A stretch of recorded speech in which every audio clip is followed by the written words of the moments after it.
Hello student, welcome back to DP sir classes. आज की class में मैं आपको हाफ ईयरली का क्लास 11th का मैथमेटिक्स का पेपर करवा रहा हूँ, जिसकी ये सेकंड वीडियो है। पिछली वीडियो में हमने आपको एमसीक्यू करवा दिए थे सारे के सारे। इस वीडियो को देखने से पहले आप पिछली वीडियो को जरूर देखें ताकि आपको एमसीक्यू के कंसेप्ट सारे समझ में आ जाए।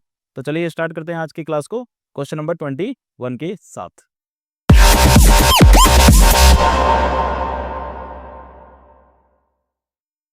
तो देखिए क्वेश्चन नंबर 21 क्या कह रहा है। क्वेश्चन नंबर 21 कह रहा है draw the graph of f x equal to x cube. एक आपको ग्राफ बनाना है। तो ग्राफ बनाने का जो प्रोसेस है वो आपने 9th क्लास में भी सीख रखा है कि अगर किसी का भी ग्राफ बनाना होता है, जो एफ एक्स होता है उसको क्या मान लो, वाई मान लो। तो ये हो जाएगा y equal to x cube. अब एक टेबल बना दो, ठीक है, और उसमें एक्स और वाई। तो एक्स की जगह पर अगर पहले जीरो रखो, तो एक्स की जगह पर जीरो रखोगे तो वाई की वैल्यू कितनी हो जाएगी, जीरो ही हो जाएगी, क्योंकि जहां एक्स की जगह पर जीरो रखोगे तो वाई भी क्या हो जाएगा, जीरो हो जाएगा। अगर एक्स की जगह पर वन रखोगे तो देखो सिंपल सा कंसेप्ट है, एक्स की जगह वन रखोगे तो ये हो जाएगा वाई वन का क्यूब। तो वन का क्यूब क्या होता है, वन ही होता है। तो वाई की वैल्यू भी क्या आ जाएगी, वन। अगर एक्स की जगह माइनस वन रखोगे तो माइनस वन रखने पर क्या हो जाएगा, ये माइनस वन का क्यूब। तो माइनस वन का क्यूब क्या होता है, माइनस वन। ठीक है। इसी तरीके से अगर टू रखोगे तो y की जगह टू रखोगे तो टू का क्यूब एट हो जाएगा। अगर आप माइनस टू रखोगे तो माइनस टू रखने पर क्या हो जाएगा, माइनस टू रखने पर माइनस टू का क्यूब कितना हो जाएगा, माइनस का एट। सिंपल। तो ये आ जाएगा माइनस का एट। तो आपके पास कोऑर्डिनेट्स आ गए। पहला आ गया zero zero one one minus one one minus one और टू और एट और माइनस टू और माइनस एट। तो इस तरीके से आप एक ग्राफ बना दो। ठीक है। नॉर्मली आपको ध्यान रखना है कि कैसे कैसे कंसेप्ट है। पहला है जीरो जीरो, तो जीरो जीरो यहाँ से लाइन जा रही होगी, ठीक है। दूसरा है वन वन, तो एक्स की वैल्यू वन यहाँ पर होती है और वाई की वैल्यू वन यहाँ पर होती है, तो यानी कि पॉइंट ये वाला हो जाएगा वन वन। ठीक है। बस नॉर्मली आपको ध्यान रखना है कि ग्राफ कैसे जा रहा है, जरूरी नहीं कि इन्हीं पॉइंट्स को रखो। माइनस वन से माइनस वन, तो माइनस वन कहाँ पर होगा, माइनस वन यहाँ पर होगा। ठीक है। और ये भी माइनस वन होगा, तो ये पॉइंट कहाँ पर आ जाएगा, यहाँ पर आ जाएगा। ठीक है। दूसरा है टू पर एट, तो x की वैल्यू तो टू यहाँ पर होगी, बट y की वैल्यू एट तो कहीं ऊपर ही जाके होगी। ठीक है ना। तो ये पॉइंट ये हो जाएगा। और दूसरा है माइनस टू पर एट, तो माइनस टू तो यहाँ पर होगा, मगर एट कहाँ पर होगा, माइनस एट कहाँ पर होगा, नीचे की तरफ होगा यहाँ पर। ठीक है ना, इस तरफ। अब ध्यान क्या रखना है आपको कि जो लीनियर इक्वेशन होती है वो तो सीधी चलती है, स्ट्रेट लाइन होती है, और जो भी क्वाड्रेटिक होती है, क्यूबिक होती है, फोर्थ पावर होती है, वो सारे कर्व में चलती है। तो इनको कर्व में बनाना है। ठीक है। तो ये कर्व में बन जाएगी, इस तरीके से जाएगी पहले ये, फिर ये इस तरीके से जाएगी। तो इस तरीके से ये इसका क्या हो जाएगा, f x equal to x cube का ग्राफ हो जाएगा। बात समझ आ रही है। तो इस तरीके से आपको ये कंप्लीट करना है। तो चलिए देखते हैं अगला क्वेश्चन। अगला क्वेश्चन कह रहा है कि रेंज बतानी है आपको। रेंज बतानी है। रेंज क्या होती है, जब हम किसी भी फंक्शन में x की वैल्यू को पुट करते हैं तो जो वैल्यू निकल के आती है उसको कहते हैं हम रेंज। ठीक है। ध्यान रखना, जो y की वैल्यू निकल के आती है उसको कहते हैं रेंज। तो यहाँ पर क्वेश्चन बोल रहा है कि रेंज बतानी है आपको, तो रेंज बतानी है। ठीक है। तो कुछ किसकी रेंज बतानी है, एफ एक्स इक्वल टू में एक्स माइनस वन अपॉन में टू एक्स माइनस थ्री की रेंज बतानी है। तो यहाँ पर आपको ये बताना है कि y की वैल्यू क्या क्या आप रख सकते हो। तो y की वैल्यू रखने के लिए तो देखो क्या करना होगा, यहाँ पर x की वैल्यू तो पता है, बट इस क्वेश्चन को कन्वर्ट कर दो किसमें, y की टर्म्स में। कैसे करोगे, एफ एक्स को y मान लो, ये हो जाएगा x माइनस वन अपॉन में टू एक्स माइनस थ्री। अब इसको इस तरह क्रॉस मल्टीप्लाई कर दो, ये हो जाएगा टू एक्स वाई माइनस का थ्री वाई इक्वल टू में एक्स माइनस वन। अब क्या करोगे, जो एक्स वाली टर्म है एक साथ ले लो और वाई वाले को एक साथ ले लो। ठीक है ना। तो एक्स को इधर ले आओ, तो टू एक्स वाई और एक्स इधर आएगा तो माइनस का एक्स इक्वल टू में ये उधर जाएगा तो प्लस का थ्री वाई और ये माइनस का वन। इस तरीके से क्या करना है, अब इसमें से एक्स कॉमन आ जाएगा, क्या आ जाएगा, two y minus one equal to में थ्री वाई माइनस वन। तो एक्स की वैल्यू आ जाएगी three y minus one upon में टू वाई माइनस वन। अब इसका मतलब है कि x की वैल्यू तब निकल सकती है जब आप y की कोई भी वैल्यू यहाँ पर रखोगे। ठीक है ना। अब आपको समझना है कि y की कौन सी वैल्यू आप रख सकते हो और कौन सी वैल्यू नहीं रख सकते। देखिए यहाँ पर बस आपको ध्यान रखना है डिनोमीटर पर। डिनोमीटर जो है जीरो नहीं आता कभी भी। डिनोमीटर जो है नॉट इक्वल टू जीरो होना चाहिए। अब ये जीरो कब कब हो सकता है ये देखो बस। तो जीरो कब हो सकता है, अगर y की जगह पर आपने वन बाई टू रख दिया, तो देखो y की जगह अगर वन बाई टू रख दोगे तो ये क्या हो जाएगा, वन हो जाएगा, वन माइनस वन क्या हो जाएगा, जीरो हो जाएगा। तो इसका मतलब y की जगह कुछ भी वैल्यू रख सकते हो, बट क्या नहीं रख सकते, वन बाई टू। तो इसका मतलब इसकी जो रेंज है वो क्या हो जाएगी, इसकी रेंज हो जाएगी कि भाई y की जगह पर आप रियल नंबर रख दो सारे के सारे, बट एक्सेप्ट, एक्सेप्ट क्या, one by two. Question number third क्या कह रहा है क्वेश्चन, क्वेश्चन कह रहा है let A equal to this and B equal to this, A और बी दे रखा है आपको, and R be a relation from A to B. तो ए से लेकर बी का क्या चल रहा है, रिलेशन चल रहा है यहाँ पर। तो ए जो हो जाएगा वो डोमेन हो जाएगा और बी हो जाएगा आपका कोडोमेन। बात समझ आ रही है? डोमेन मतलब जो जो एक्स की वैल्यू होती है, और कोडोमेन मतलब जिसमें से वाई की वैल्यू को लिया जाता है। अब क्वेश्चन कह रहा है कि रिलेशन चल रहा है एक्स वाई, और रिलेशन चल रहा है कि x is belongs to A and y is belongs to B and y equal to x square. तो रिलेशन यहाँ पर सीधा सीधा यही है कि y equal to x square का आपका रिलेशन चल रहा है यहाँ पर। अब क्वेश्चन कह रहा है write R in the roster form. Roster form में लिखना है। रोस्टर का मतलब क्या होता है, ध्यान रखना, रोस्टर का मतलब होता है एलिमेंट्स में लिखना है, मतलब नंबर्स में लिखना है। और आगे कह रहा है कि right the range and codomain. तो कोडोमेन तो मैंने आपको बता ही दिया कि कोडोमेन क्या है, बी, बी वाली जो वैल्यू है वो कोडोमेन हो जाएगी, सीधी सीधी बात है। तो यहाँ पर डायरेक्टली लिख लेते हैं कि कोडोमेन क्या होगा आपका, कोडोमेन होगा, सेकंड वाले क्वेश्चन का है ये, कोडोमेन हो जाएगा आपका बी। बी क्या है आपके पास ये, तो 1 4 9 16 25 एंड 36, ये आपका क्या हो जाएगा, कोडोमेन हो जाएगा। यहाँ तो क्लियर हो गया, ठीक है। अब रेंज क्या होगी, रेंज तो बाद में पता चलेगी, पहले हम क्या निकाल लेते हैं, रोस्टर फॉर्म में निकाल लेते हैं। तो रोस्टर फॉर्म में कन्वर्ट कर रहे हैं हम। रोस्टर फॉर्म क्या हो जाएगी, रोस्टर फॉर्म सिंपल सी बात है। रोस्टर फॉर्म डिनोट करती है रिलेशन को, कि एक्स की जगह अगर आपने 1 रखा, एक्स की जगह अगर 1 रखा तो वाई की वैल्यू क्या होगी। पहले देखो कि एक्स की जगह 1 रख सकते हैं, नहीं रख सकते, रख सकते हैं, ठीक है ना। तो एक्स की जगह पर 1 रखने पर वाई की वैल्यू क्या आ जाएगी, वो भी 1 आ जाएगी, ठीक है। और ये जो 1 और 1 है, ये देखना चाहिए कि भाई ये जो दूसरा वाला 1 है ना, वो इस कोडोमेन में होना चाहिए, ठीक है ना। दूसरा, एक्स की जगह पर दूसरा टर्म लिखो 2, तो एक्स की जगह 2 रखने पर वाई की वैल्यू कितनी हो जाएगी, 4, तो 4 यहाँ पर भी है। फिर एक्स की जगह 3 रखने पर वाई की वैल्यू कितनी आ जाएगी, 9, 9 यहाँ पर भी है। एक्स की जगह 4 रखने पर 16 आ जाएगा, तो यहाँ पर भी है। तो इस तरीके से ये आपका क्या बन गया, रोस्टर फॉर्म में कन्वर्ट हो गया, ठीक है। अब इसमें जो फर्स्ट वाली टर्म्स होती हैं वो तो डोमेन है, और जो सेकंड वाली टर्म्स होती हैं वो क्या है, रेंज है। तो सेकंड वाले क्वेश्चन का पहला आंसर ये था कि रेंज निकालनी थी आपको। तो रेंज क्या हो जाएगी यहाँ पर, रेंज हो जाएगी आपके पास 1 4 9 एंड 16। इस तरीके से ये आपकी क्या हो जाएगी, रेंज हो जाएगी। और कोडोमेन क्या होगा, कोडोमेन होगा वो वैल्यू जिसमें से हम रेंज को देखते हैं, यानी कि रेंज को किस में से देख रहे थे हम, बी में से। तो बी जो हो जाएगा वो आपका कोडोमेन हो जाएगा। बस समझ आ रही है, क्वेश्चन को नोट करें, अगला देखते हैं। देखिए क्वेश्चन नंबर 23 क्या कह रहा है, क्वेश्चन नंबर 23 ये कह रहा है let A equal to x such that x is a factor of 10। X जो है किसका फैक्टर है, 10 का फैक्टर है। तो 10 का फैक्टर है तो ए क्या बन जाएगा बताओ। अगर 10 का फैक्टर है तो 1 होगा, 2 होगा, 4 नहीं होगा, सॉरी 5 होगा, और खुद 10 होगा। मतलब 10 का फैक्टर क्या क्या होते हैं, 1 हो सकता है, 2 हो सकता है, 5 हो सकता है, और 10 खुद हो सकता है, ठीक है। और बी क्या होगा, बी के लिए कह रहा है कि इज अ प्राइम नंबर और नंबर इज लेस देन 10, और नंबर जो होना चाहिए क्या होना चाहिए, लेस देन 10 हो जाए। तो प्राइम नंबर क्या होते हैं, 2 होता है, 3 होता है, 5 होता है, और 7 होता है, ठीक है ना। लेस देन 10 में बस इतने ही होते हैं, ठीक है। आगे कह रहा है कि आपको ए यूनियन बी निकालना है। तो सिंपल सा कंसेप्ट है, ए यूनियन बी। यूनियन का मतलब क्या होता है, यूनियन का मतलब होता है टोटल, ठीक है। इन दोनों को टोटल कर देना है। तो टोटल कैसे करना होता है, देखो फर्स्ट वाले टर्म को लिख दो पहले, तो 1 2 5 और 10। और जब सेकंड वाले टर्म को लिखेंगे ना, तो बस देखते जाना कि जो कॉमन है वो नहीं लिखना, और जो नहीं है वो लिख देना है। तो 2 जो है एक बार आ चुका है, नहीं लिखना। 3 नहीं आया तो लिख देना है। 5 आ चुका है, 7 नहीं आया तो लिख देना है। तो ये हो जाएगा आपका ए यूनियन बी। बस समझ आ रही है। अब ऐसे ही निकालना है बी माइनस ए। तो ये भी सिंपल सा है, बी माइनस ए। देखो कभी भी किसी को ना बी माइनस ए या सी माइनस ए कुछ भी निकालना हो, तो फर्स्ट वाली टर्म को पहले लिख दो, उसमें से माइनस कर दो इन दोनों का कॉमन, ए इंटरसेक्ट बी, ठीक है। मतलब क्या करना है कि जो टर्म लिखी होगी पहले उसको लिखना है, और उसमें से माइनस कर देना है उन दोनों का कॉमन को, ठीक है ना। अब इन दोनों में कॉमन क्या है, ए और बी में कॉमन क्या है, ए और बी में कॉमन क्या दिख रहा है आपको, यहाँ पर निकाल लेते हैं कॉमन पहले, ए इंटरसेक्ट बी। तो देखो 2 आ रहा है कॉमन इसमें, ठीक है, 5 आ रहा है, तो 5 2 और 5 इसमें क्या है, कॉमन है। तो बी कितना था हमारे पास, बी था ये 2 3 5 और 7। इसमें से माइनस कर देंगे आप 2 और 5 को, तो 2 और 5 को माइनस कर देंगे तो 2 और 5 चला जाएगा, तो बचेगा क्या, 3 और 7। तो इस तरीके से ये इसका आंसर हो जाएगा।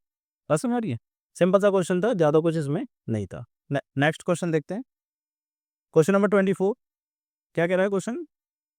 क्वेश्चन कह रहा है मॉडुलस निकालना है आपको। तो मॉडुलस निकालने के लिए फॉर्मूला क्या होता है? देखो, हमारे पास जो कॉम्प्लेक्स नंबर होता है वो जेड होता है ए प्लस आयोटा बी। इसमें कभी भी इसका मॉडुलस निकालना होता है, इसका फॉर्मूला होता है रूट ए का स्क्वायर प्लस बी का स्क्वायर। जो एमसीक्यू क्वेश्चंस करवाए थे हमने, उसमें भी अच्छी तरीके से आपको समझाया था इसको, ठीक है ना। अब क्वेश्चन क्या कह रहा है कि पहले तो आपको जो क्वेश्चन दे रखा है वो ए प्लस आयोटा बी की फॉर्म में नहीं है। तो सबसे पहले क्या करना होगा कि ए प्लस आयोटा बी की फॉर्म में कन्वर्ट करना होगा। कैसे करेंगे? बहुत ही सिंपल सा कंसेप्ट है। चाहे एलसीएम ले लो, चाहे रैशनलाइज कर लो, कैसे भी करके आप निकाल सकते हो। अब इसमें पहले हम एलसीएम ले लेंगे। तो एलसीएम लेंगे तो ये हो जाएगा 1 माइनस, देखो सिंपल सा कंसेप्ट है, वैसे याद रखोगे तो ए माइनस बी और ए प्लस बी हो रहा है, तो क्या फॉर्मूला लगा सकते हैं? ए स्क्वायर माइनस बी स्क्वायर। तो 1 का स्क्वायर माइनस आयोटा का स्क्वायर हो जाएगा, ठीक है। अब इसको इससे मल्टीप्लाई करेंगे तो 1 प्लस आयोटा का होल स्क्वायर हो जाएगा, और इसको इससे मल्टीप्लाई करेंगे तो 1 माइनस आयोटा का होल स्क्वायर हो जाएगा। अब इसको सॉल्व कर सकते हैं, ए प्लस बी का होल स्क्वायर, तो ए का स्क्वायर प्लस बी का स्क्वायर और प्लस का 2ab, इस तरीके से हो जाएगा। फिर ब्रैकेट लगा लेना चाहे, फिर माइनस, फिर इसमें भी ए माइनस बी का होल स्क्वायर, तो ए का स्क्वायर प्लस बी का स्क्वायर और माइनस का 2ab करेंगे तो 2 आयोटा हो जाएगा, ठीक है ना। क्योंकि ए की जगह पर 1 लिखा जाएगा और बी की जगह पर आयोटा लिखा जाएगा। अपॉन में 1 माइनस आयोटा का स्क्वायर कितना होता है? -1, तो ये हो जाएगा प्लस का 1, ठीक है। अभी हो जाएगा, देखो 1 ब्रैकेट चाहे ओपन रखो,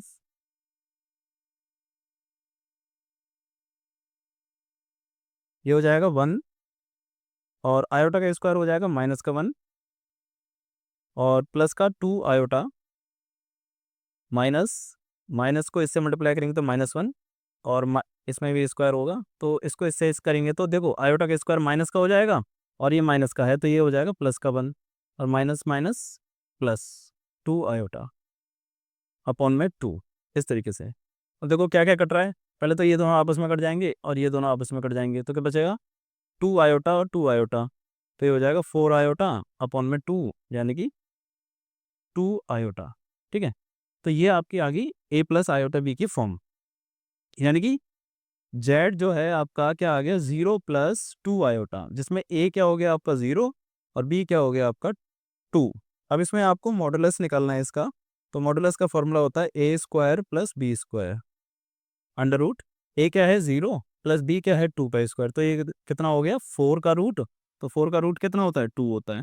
इसका मॉडुलस कितना आ गया आपके पास? 2 आ गया, ठीक है। बहुत ही सिंपल सा कंसेप्ट है, ज़्यादा कुछ नहीं था इसमें, ठीक।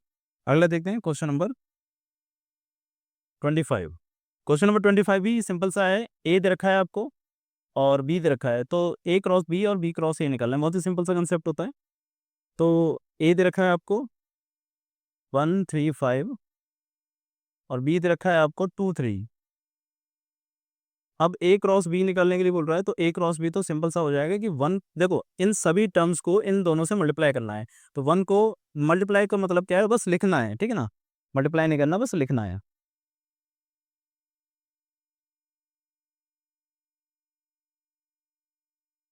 अभी हो जाएगा 1 को 2 से करा तो 1 2, इस तरीके से लिख देना है। 1 को 3 से तो 1 3, फिर 3 को 2 से 3 2, फिर 3 को 3 से 3 3, इस तरीके से 5 को 2 से 5 2 और 5 3। तो ये हो गया आपके पास क्या? ए क्रॉस बी। अब ऐसे ही क्वेश्चन बोला था बी क्रॉस ए निकालना है, तो इसको उल्टा कर देना है। तो उल्टा करते समय क्या करना है कि इसको इससे क्रॉस करना है, ठीक है ना। तो सबसे पहले क्या होगा? 2 को 1 से करेंगे तो 2 1, फिर 2 को 3 से 2 3, 2 को 5 से 2 5, 3 को 1 से 3 1, फिर 3 को 3 से 3 3 और 3 को 5 से 3 5, इस तरीके से ये क्रॉस हो जाएगा, ठीक है। तो ये हो गया आपके पास ए क्रॉस बी और बी क्रॉस ए। सिंपल सा कंसेप्ट था। अगला देखते हैं, नेक्स्ट क्वेश्चन। क्वेश्चन कह रहा prove that this minus this equal to 1। तो बहुत ही सिंपल सा क्वेश्चन है, किताब पे ये cot x इंटू में cot 2x। अब देखो इन दोनों में कॉमन देखना है आपको, इन इसमें और इसमें कॉमन क्या दिख रहा है? cot 3x जो है कॉमन है, ठीक है, और साथ में क्या है? माइनस का भी कॉमन है। तो cot 3x और साथ में क्या आ जाएगा? माइनस कॉमन आ जाएगा, तो यहाँ पर ले लेंगे आप माइनस का cot 3x, ये मल्टीप्लाई में cot 3x माइनस कॉमन ले लिया हमने। तो देखो इसमें से cot 3x और माइनस कॉमन गया तो बचा क्या? cot 2x बचेगा और फिर माइनस का इधर क्या बचा? cot x बचेगा, ठीक है। ये हम LHS को सॉल्व कर रहे हैं। अभी हो जाएगा हमारे पास cot x into cot 2x। अब इसमें क्या करना है कि आपको एक चीज़ ध्यान रखनी है कि यहाँ पर जैसे 2x और 1 है, x है, तो इस 3x को भी दो कैटेगरी में डिवाइड कर देनी है। तो ये हो जाएगा cot 2x प्लस का x, इस तरीके से लिख सकते हैं इसे, है ना।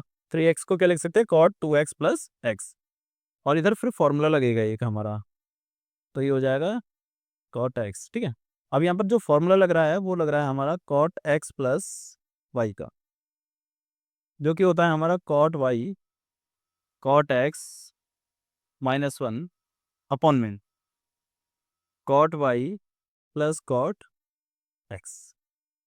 ठीक है, अब इसमें थोड़ी सी हमने गलती कर दी, यहाँ माइनस जब हम कॉमन ले रहे थे तो यहाँ पर प्लस आ जाएगा आपका, ठीक है ना। तो ये ध्यान रखना है आपको कि जब माइनस कॉमन लिया तो क्या बचेगा हमारा, यहाँ पर प्लस बचेगा, ये ध्यान रखना आप। अब क्या हो जाएगा, देखो बहुत ही सिंपल सा हो जाएगा। अब तो बस फॉर्मूले में इसे पुट कर देना है, ये हो जाएगा cot x cot 2x minus, अब cot 2x प्लस x की जगह पर ये लग जाएगा x और y करके, ठीक है ना। तो y है तो ये आ जाएगा, ब्रैकेट लगा के रख लेना, ठीक है ना। तो ये हो जाएगा cot x इंटू में cot 2x माइनस का 1 अपॉन में cot 2x या x और प्लस का cot x, कुछ भी लिख सकते हो क्योंकि नीचे प्लस है, मल्टीप्लाई में cot 2x plus cot x। तो ये दोनों तो आपस में कट जाएंगे क्योंकि मल्टीप्लाई में चल रहे हैं और एक जैसे हैं। क्या बचेगा हमारे पास, cot x cot 2x minus cot x cot 2x और माइनस का 1। ठीक है, माइनस माइनस क्या हो जाएगा, प्लस का 1 हो जाएगा। तो ये वाली टर्म और ये वाली टर्म भी सेम है, तो वैल्यू क्या आ जाएगी आपके पास, 1 आ जाएगी। तो ये किसके बराबर आ गया, RHS के बराबर आ गया, और सिंपल सा क्वेश्चन हो गया। बात समझ में आ रही है। तो क्वेश्चन तो ये सिंपल सा हो गया, इसे नोट कर लेना। नेक्स्ट क्वेश्चन है क्वेश्चन नंबर 27। क्वेश्चन कह रहा है, इन अ सर्वे 368 people it was founded that 112 play cricket. तो 368 पीपल हैं, तो टोटल कितने हो जाएंगे हमारे पास, 368। और क्रिकेट खेलने वाले कितने हो जाएंगे, number of people playing cricket equal to 112। आगे कह रहा है 136 प्ले टेनिस, तो टेनिस खेलने वाले कितने हैं, 136। आगे कह रहा है and 152 neither cricket not tennis. Neither cricket not tennis को लिखेंगे, ना ही वो क्रिकेट खेलते हैं और ना ही वो टेनिस खेलते हैं, यानी कि दोनों का जो टोटल है उसमें से कुछ भी नहीं खेलते हैं।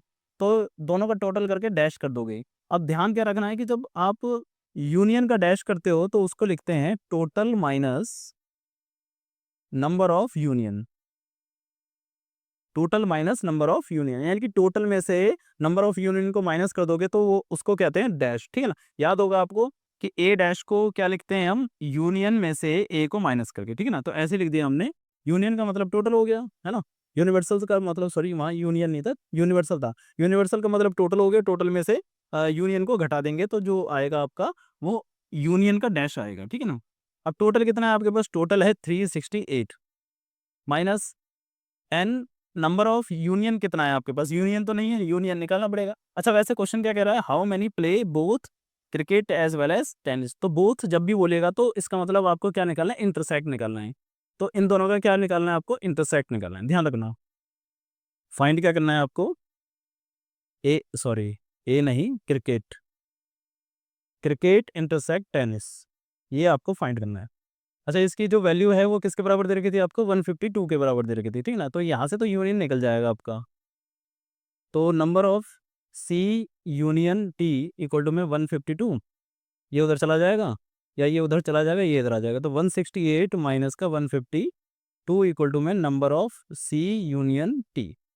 तो ये माइनस हो जाएगा तो ये कितना हो जाएगा आपका, ये हो जाएगा 6 1 और 2, तो 216 जो है आपका यूनियन आ जाएगा, ठीक है ना। अब आपको इंटरसेक्ट निकालना है, तो इंटरसेक्ट के लिए आपको यूनियन का फॉर्मूला लगाना पड़ेगा कि number of C union T equal to में number of C plus number of T और minus number of C intersect T, ये होता है।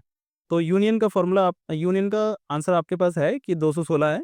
तो नंबर ऑफ सी कितना है आपके पास, 112 और 136, और नंबर ऑफ इंटरसेक्ट आपको यहाँ से निकल जाएगा। अब क्या करना है कि नंबर ऑफ इंटरसेक्ट इधर आ जाएगा,